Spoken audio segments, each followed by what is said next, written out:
Hello, everyone. Welcome to our second online lecture, Cultural Capital and the Expressive Elements of Class. In the previous lecture, we talked about two forms of capital, human and social. This time, we're going to focus on the third form, which is cultural capital, and then explore the ways in which it can both reflect and reproduce social inequalities. And the place we want to start is with an idea that I think makes intuitive sense, at least to a lot of us, but is worth saying.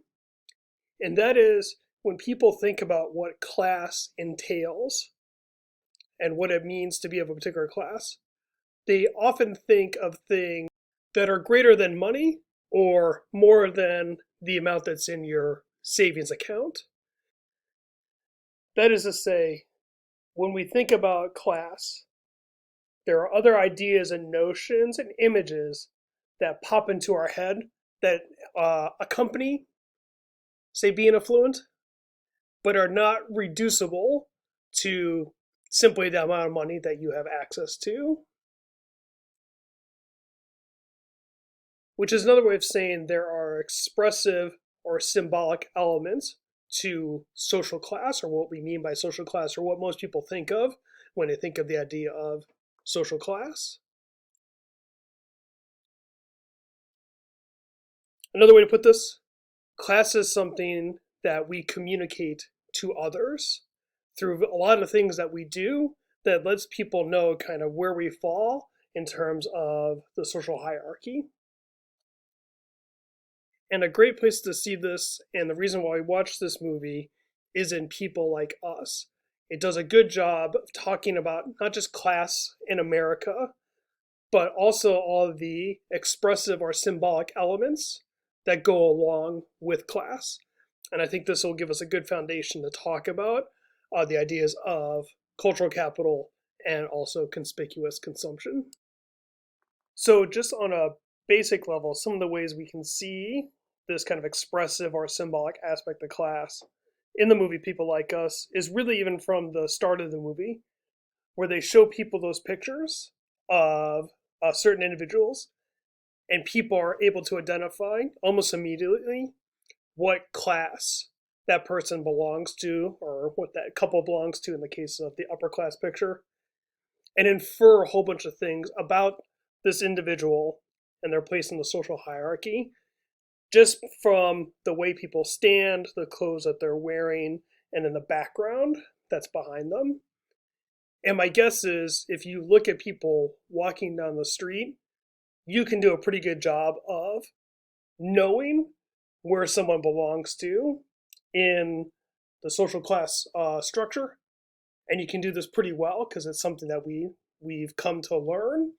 And the the particulars of what indicates someone's class position might vary between different kinds of societies, but most people, I'm willing to guess, are really good at understanding what indicators are represented or represent certain social class positions.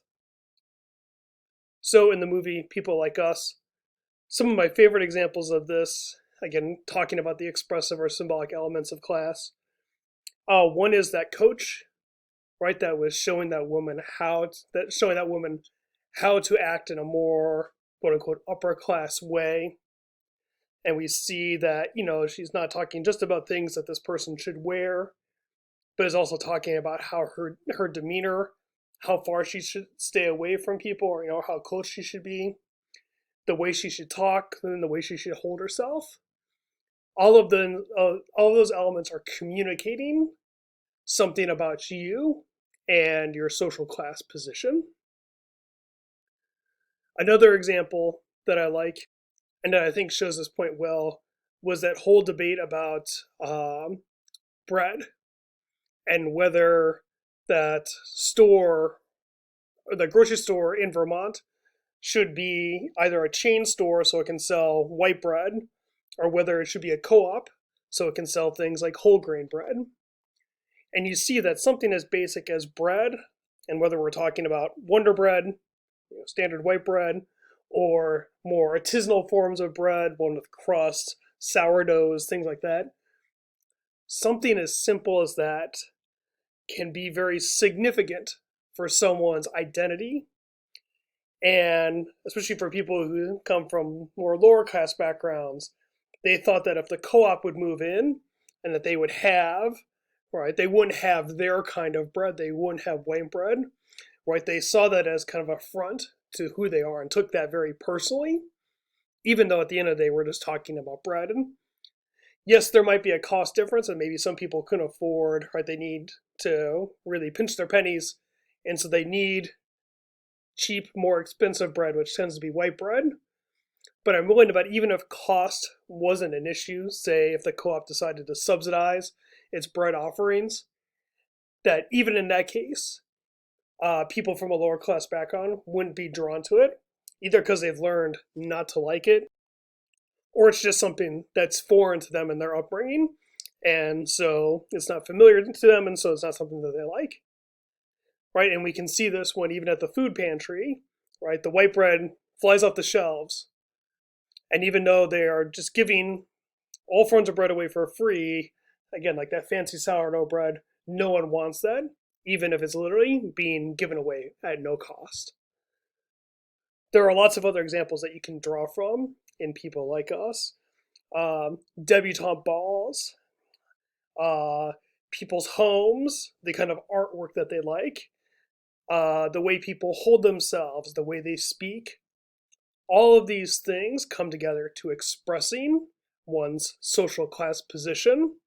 And in any given society, the members of that group, that society, can be really good about understanding what those different elements mean and what they communicate about what one's social class position is. And this is an important point to note because it's not just that that class is expressed in and of itself. That's one thing, but then it can also be a reflection of your upbringing. It can be used as an indication of quote unquote what kind of person you are, whether you're quote unquote the right kind of person, whether you would quote unquote fit into a particular group. And in that sense, it can also act to perpetuate class divisions. So these expressive elements can both reflect and perpetuate forms of social inequality. Or to use terms that we learned about last week, it can be a mechanism of closure in the Weberian sense of the term. It can mean that social groups are able to monopolize certain forms of goodies based on these expressive elements and whether you're considered to be someone who belongs to a particular kind of group or someone who doesn't. Which is another way of saying these expressive elements can lead to forms of solidarity between the us. These are my kind of people, and then it separates us from them, those people who do other things and different things. All right, so this is just a general overview of the role of that these expressive and symbolic elements of class can play in terms of social inequality. And now what we're going to do is we're going to look at two different accounts for how this process plays out and how these expressive and symbolic elements of class can both reflect and perpetuate forms of social inequality.